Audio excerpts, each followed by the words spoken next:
और सबसे पहली खबर पर चर्चा करेंगे, क्या खत्म हो जाएगा अब दंगल। जिस तरह से बात करें, केंद्रीय गृह मंत्री अमित शाह ने मुलाकात की WFI के अध्यक्ष बृजभूषण शरण सिंह के खिलाफ मोर्चा खोले जाने पर ओलंपिक पहलवानों ने बीते दिन ये मुलाकात की है गृह मंत्री से।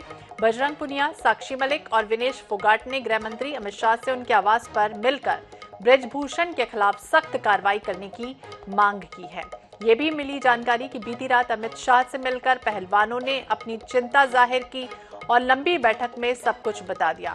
पहलवानों ने गृह मंत्री से बृजभूषण के खिलाफ जल्दी चार्जशीट दाखिल करवाने की भी मांग की है, लेकिन फिलहाल कोई फैसला नहीं हो पाया।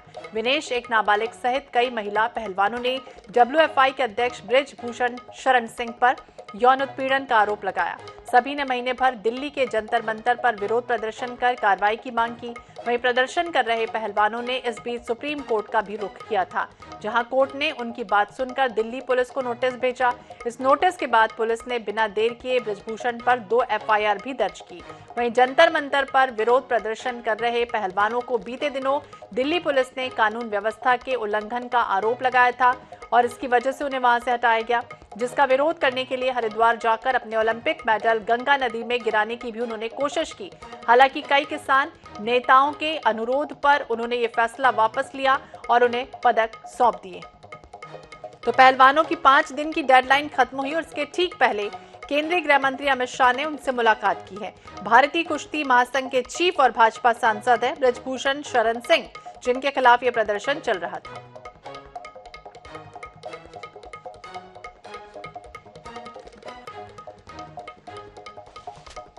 रोहतास नंदल जी हमारे साथ जुड़ गए हैं, प्रदेश अध्यक्ष है कुश्ती संघ हरियाणा से। बहुत बहुत स्वागत है सर आपका INS 24/7 पर। और जिस तरह से बात करें, केंद्रीय गृह मंत्री अमित शाह से पहलवानों की मुलाकात हो चुकी है, अब क्या समझे? जिस तरह से उन्होंने सारी बातें भी उन्होंने बताई और ये भी कहा कि चार्जशीट जो है वो दाखिल होना चाहिए, सख्त से सख्त कार्रवाई होनी चाहिए। अब क्या लग रहा है, खत्म हो जाएगा दंगल? रोहतास जी। शबनम जी, ये तो शुरू ही गलत उस बातों से हुआ था। ये तो शुरू होने से पहले ही खत्म होना चाहिए था, क्योंकि सच्चाई तो कोई थी नहीं उनके साथ में जी। वो सब आपको देख ही लिया होगा आपने। जो नाबालिग की रिपोर्ट थी वो भी उन्होंने गलत बनवा रखी थी, डबल सर्टिफिकेट थे। तो ये तो शुरू होने से पहले ही खत्म होना चाहिए था। ये तो किसानों ने और एक सरकार के खिलाफ अनसरी की बातें कर रखी थी, नहीं तो इसमें कुछ था ही नहीं। वो तो होने वाला तो कुछ भी। रोहतास जी, क्या लग रहा है अब स्थितियां कुछ अलग नजर आएंगी? क्योंकि जिस तरह से समर्थन लगातार कई विरोधियों ने भी किया था, यहाँ तक कि किसान नेता तक वहां पर पहुंच गए थे। अब ये उम्मीद की जाए मुलाकात को, क्योंकि ये भी कह रहे कि सख्त से सख्त कार्रवाई होगी। वहीं केंद्रीय मंत्री अनुराग ठाकुर ने भी कहा था कि पहलवानों का पूरा सहयोग रहेगा।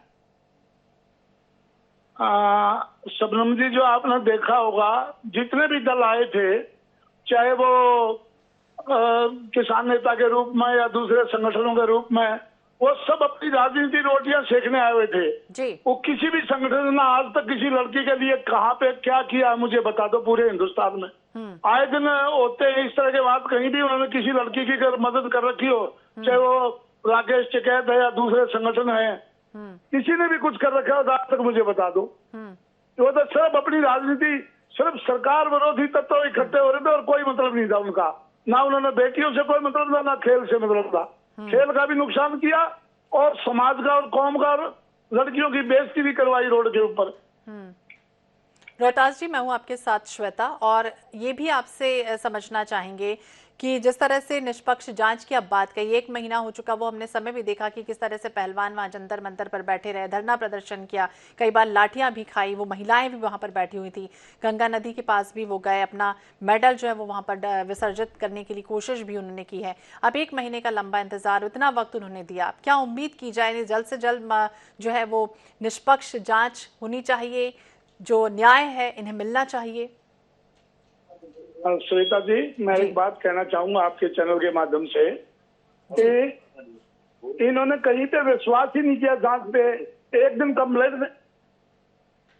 कंप्लेन करें और अगले दिन उस पे जंतर मंतर पे बैठ जाएं। या तो जांच एजेंसी पे विश्वास करो, इतना बड़ा प्रशासन है, इतना बड़ा देश है, या न्यायालय पे विश्वास करो, कहीं तो इन्होंने विश्वास नहीं किया। और इतनी जिस तरह की कंप्लेंट, एक निराधार तो अब कंप्लेंट ये कंप्लेंट जो वापस ले ली गई है रोहतास जी, आपको क्या लग रहा है, कोई प्रेशर, कोई दबाव जिसकी वजह से अब वो पीछे हट रही? नहीं नहीं, वो पीछे नहीं हट रही, उन्होंने अपनी सजा से डरते हुए पीछे हटे हैं, वो और कुछ नहीं है। दो झूठे सर्टिफिकेट दे रखे हैं, डेथ सर्टिफिकेट दे रखा है, जब जो लड़की मरी नहीं हुई उसका डेथ सर्टिफिकेट बनवा रखा है, जो पैदा एक बार हुई है वो 2 बार पैदा दिखा रखा है, और उसके स्कूल से सर्टिफिकेट लिए गए, खेलों से सर्टिफिकेट लिए गए। तो इस तरह की एक फोर्जरी थी। सच पूछो तो उनके ऊपर 420 का केस होना चाहिए, उनके साथ तो उनको अंदर जाना चाहिए था। वो कॉन्स्टिट्यूशन के अध्यक्ष के अंदर की मांग कर रही, मांग इन कंप्लेंट करने वालों को अंदर जाने चाहिए सारे के सारे। जितना बड़ा षड्यंत्र इन्होंने रचा, देश को गुमराह किया, समाज को गुमराह किया, लड़कियों को कलंकित किया, वो तो अपने आप जंतर मंतर पे बैठी रही और 1000 लड़कियों का नाम ले दिया। तो इसका मतलब सारे देश की लड़की चरित्रवान ही नहीं, यही चरित्रवान है बस पूरे देश में।